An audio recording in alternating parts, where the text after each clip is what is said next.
merasakan suatu keajaiban. Tidak seperti kehamilan sebelumnya, kehamilan ini sangat ringan, hampir tidak terasa. Dan ketika tiba saatnya melahirkan, proses kelahiran berlangsung dengan mudah, tanpa rasa sakit yang berarti. Kelahiran Nabi Syeds alaihissalam menjadi tanda cinta dan kasih sayang Allah Subhanahu wa Ta'ala kepada Nabi Adam dan Hawa, sebuah penghiburan setelah mereka kehilangan Habil. Seiring bertambahnya usia, Nabi Syeds alaihissalam tumbuh menjadi seorang pemuda yang berbeda dari saudaranya yang lain. Ia memiliki kecerdasan yang luar biasa, ketakwaan yang mendalam, dan rasa tanggung jawab yang besar terhadap keluarganya dan kepada Allah Subhanahu wa Ta'ala. Karena kelebihan-kelebihan inilah, Nabi Syeds alaihissalam akhirnya dipilih oleh Allah untuk meneruskan tugas kenabian dari ayahnya. Ketika Nabi Adam alaihissalam mulai merasakan tanda-tanda ajalnya mendekat, ia memberikan berbagai wasiat penting kepada Nabi Syeds alaihissalam. Sebagai putra yang paling dapat dipercaya, Nabi Syeds alaihissalam menjadi pewaris dari segala ilmu dan hikmah yang telah diajarkan oleh Allah kepada Nabi Adam. Di antaranya adalah ilmu tentang ibadah, aturan kehidupan, dan pengetahuan tentang alam semesta. Nabi Adam alaihissalam juga memberikan Nabi Syeds alaihissalam sebuah tali sutra yang istimewa, yang diturunkan dari surga. Tali ini mengandung gambaran tentang para nabi dan orang-orang yang akan berkuasa di bumi setelah mereka. Di dalam tali tersebut terdapat rahasia besar yang hanya bisa dipahami oleh seorang nabi. Selain itu, Nabi Adam juga mewariskan tabut, sebuah peti yang berisi suhuf atau lembaran-lembaran wahyu yang diturunkan kepada Nabi Adam. Suhuf ini memuat aturan-aturan hidup yang harus dipegang oleh umat manusia. Namun, ada satu wasiat khusus yang Nabi Adam berikan kepada Nabi Syeds alaihissalam, yaitu agar ia menyimpan rapat-rapat semua rahasia ini dari saudaranya yang penuh dengki, Qabil. Qabil, yang telah melakukan dosa besar dengan membunuh Habil, tidak boleh mengetahui bahwa Nabi Syeds alaihissalam adalah penerus kenabian.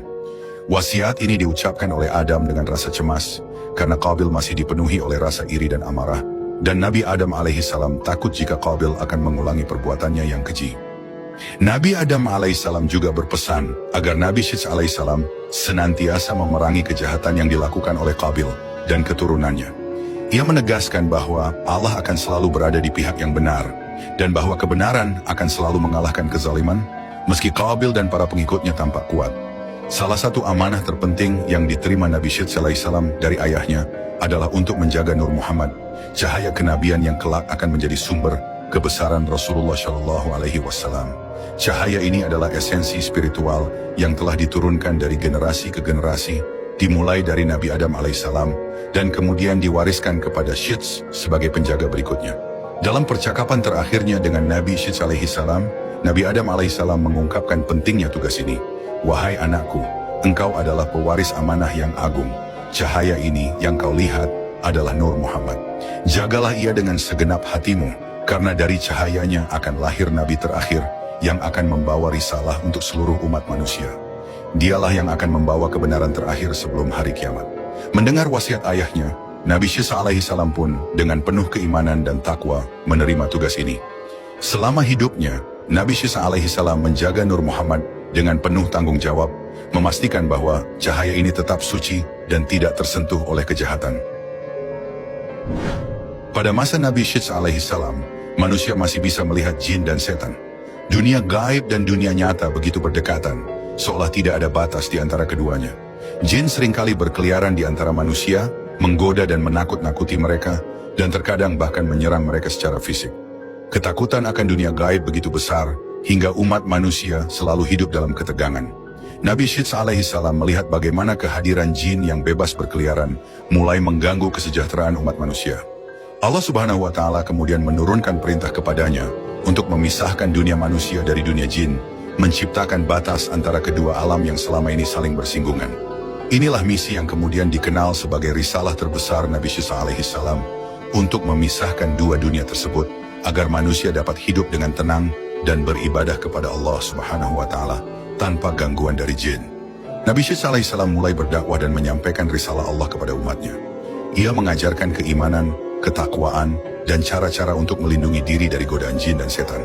Selain itu, Nabi Syeds alaihissalam juga melakukan perjalanan ke berbagai wilayah, termasuk pulau-pulau yang jauh, untuk memastikan bahwa risalah ini sampai kepada semua umat manusia.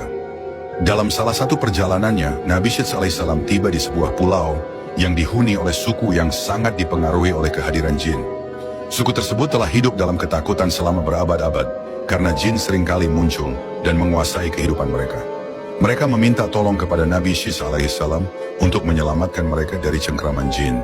Dengan kekuatan yang diberikan oleh Allah Subhanahu wa Ta'ala, Nabi Syis alaihissalam berdoa dan memohon kepadanya agar batas antara dunia manusia dan jin segera ditegakkan. Dalam sekejap, doa Nabi Syis alaihissalam dikabulkan. Allah Subhanahu wa Ta'ala menciptakan tabir tak terlihat yang memisahkan dunia manusia dan jin, membuat mereka tidak lagi dapat saling melihat dan berinteraksi dengan mudah seperti sebelumnya. Sejak saat itu, manusia tidak lagi bisa melihat jin, dan jin pun tidak lagi dapat mengganggu kehidupan manusia seperti dulu. Di tengah perjuangan Nabi Syis alaihissalam menyebarkan risalahnya, ada satu ancaman yang terus mengintai Qabil. Qabil yang telah membunuh saudaranya Habil karena rasa iri dan dengki, masih hidup dan menyimpan dendam kepada keluarga Nabi Adam alaihissalam, terutama kepada Nabi Syis alaihissalam. Qabil yang semakin tenggelam dalam dosa dan kemarahan, terus melakukan berbagai tindakan kejahatan dan kekufuran. Nabi Adam alaihissalam sebelum